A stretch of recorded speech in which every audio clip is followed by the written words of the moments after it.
पण 1800 पट्टे व्याज चुकीचे आहे. माझा क्लायंट गरीब आहे, सवलत मिळावी. आदेश बरोबर आहे. त्यांनी पैसे वापरले, त्यामुळे 1800 पट्टे व्याज मिळायलाच हवे. स्पेसिफिक परफॉर्मन्स केस मध्ये डिस्ट्रिक्ट कोर्ट अपील माझ्या बाजूने निकाल दिला आहे. या केसमध्ये 18% व्याजदराने रक्कम परत करण्यासाठी ऑर्डर झाली आहे. हायकोर्टमध्ये अपील केले तर व्याजदर कमी होऊ शकते का, असा प्रश्न आपल्याला आपल्या सोशल मीडिया प्लॅटफॉर्मवर विचारण्यात आलेला आहे मित्रांनो. तर स्पेसिफिक परफॉर्मन्स केस मध्ये काय असतं आणि त्या व्याजदराबाबत त्याची सविस्तर माहिती आपण आपल्या कोर्ट कचेरी युट्यूब चॅनलचे ऍडमिन कैलासजी नाईक साहेब यांच्याकडून जाणून घेणार आहोत. नमस्कार नाईक साहेब. नमस्कार आणि सर्व व्ह्युअर्सला सुद्धा नमस्कार. मित्रांनो, आपल्याला माहित आहे की जेव्हा एखाद्या स्थावर मिळकतीच्या संदर्भामध्ये एखादा व्यवहार होतो गावडे साहेब, आणि संपूर्ण रकमेची तरतूद नसते किंवा बऱ्याच वेळा काही तांत्रिक अडचणी असतात, जसं की परवानगी काढणे असेल किंवा काही बँकांची कर्जे असतात इतर हक्कामध्ये, तर ती कर्जे भरून रकमेची व्यवस्था करून मग खरेदी खत करायचं असतं आणि त्यासाठी काही कालावधी जाणार असतो. मग त्यासाठी काय पर्याय, म्हणून साठे खताचा एक पर्याय असतो. आपसामध्ये व्यवहार ठरतो, मिळकतीची किंमत जी आहे ती ठरवली जाते आणि रजिस्टर साठे खत नोंदवलं जातं. उदाहरणासाठी आपण घेऊया की 5 लाख रुपये किंमत ठरलेली आहे आणि साठे खताद्वारे 1 लाख रुपये जे आहे ते रक्कम दिली आणि उर्वरित जी रक्कम आहे 4 लाख रुपये ती खरेदी खताच्या वेळी द्यायची. आणि गावडे साहेब, उदाहरणार्थ एक मुदत घातली की 2 महिन्यामध्ये खरेदी खत करायचं आहे आणि जर ज्या व्यक्तीची मिळकत आहे त्या व्यक्तीनं खरेदी खत देण्यास टाळाटाळ केली, तर आपण स्पेसिफिक परफॉर्मन्सचा दावा दाखल करू शकतो, म्हणजे करारपूर्ती होऊन मिळण्यासाठीचा, साठे खतावरून खरेदी खत होऊन मिळण्यासाठीचा. आता तो दावा जेव्हा प्रथम कोर्टामध्ये आपण दाखल करतो, त्यावेळी जो वादी असतो, ज्याने साठे खत करून घेतलेलं असतं, तर त्याची मागणी असते वादींची की या साठे खताप्रमाणे मला उर्वरित रक्कम स्वीकारून प्रतिवादीने खरेदी खत करून द्यावं.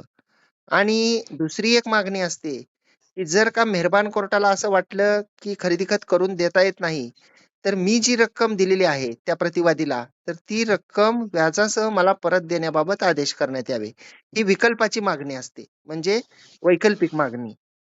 तर माननीय कोर्टामध्ये जो पुरावा येईल, आता अशा केसेसमध्ये गावडे साहेब, पुरावा म्हणजे नेमका काय द्यायचा असतो, तर रेडी अँड विलिंगनेस, म्हणजे दोन्ही पक्षकारांनी हे कोर्टासमोर आणायचं असतं रेकॉर्ड की आम्ही करारपूर्ती करण्यास तयार होतो, समोरच्या व्यक्तीने कराराची पूर्तता केली नाही. तर जर पुरावा जेव्हा येतो त्यावेळी माननीय कोर्ट दोन्हीपैकी एक आदेश करतात. एक तर साठे खतावरून खरेदी खत करून देण्याचा आदेश करतात किंवा रक्कम व्याजासह परत देण्याचा आदेश करतात. जसं की आपल्याला विचारण्यात आलेलं आहे की अपिलामध्ये जे आहे ती प्रथम अपिलीय कोर्टाने जे आहे, म्हणजे जिल्हा कोर्टाने साठे खतावरून त्या मिळकतीचं खरेदी खत करून देण्याचा आदेश न करता जी साठे खतामध्ये रक्कम आहे ती रक्कम त्या मिळकतीच्या मालकानं खरेदी घेणाराला 18% व्याजानं परत द्यावी, असा आदेश केलेला आहे.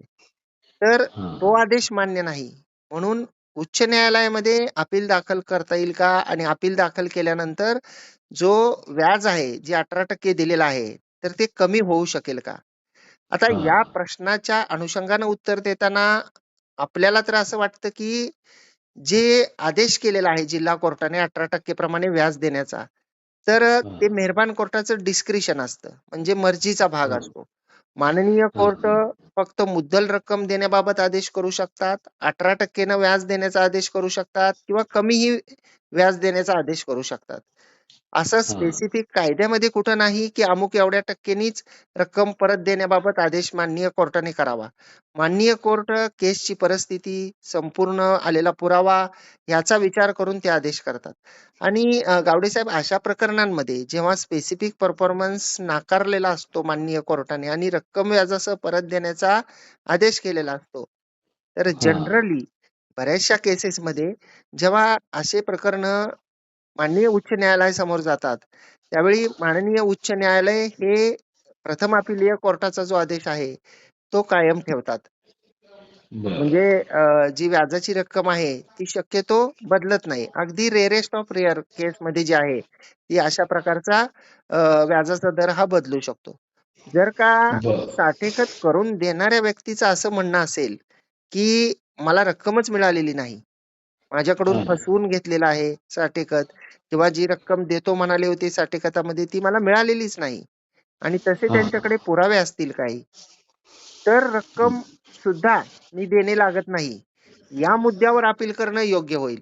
परंतु केवळ व्याजाच्या रकमेच्या साठी की ते जास्त झालेलं आहे म्हणून उच्च न्यायालयामध्ये अपील जर दाखल केलं, तर त्याच्यामध्ये मला वाटतं की केसेस आपल्या बाजूने होण्याचे चान्सेस हे खूप कमी असतात, नाही का गावडे साहेब? बरोबर सर, बरोबर. तर मित्रांनो, अशाच प्रकारची नवनवीन कायदेविषयक माहिती जाणून घेण्यासाठी अद्याप जर तुम्ही आमच्या कोर्ट कचेरी या युट्यूब चॅनलला सबस्क्राईब केलं नसेल तर सबस्क्राईब करा. त्यासोबतच कोर्ट कचेरी ऑफिशियल इंस्टाग्राम व कोर्ट कचेरी ऑफिशियल फेसबुक पेजला फॉलो जरूर करा. धन्यवाद नाईक सर. धन्यवाद.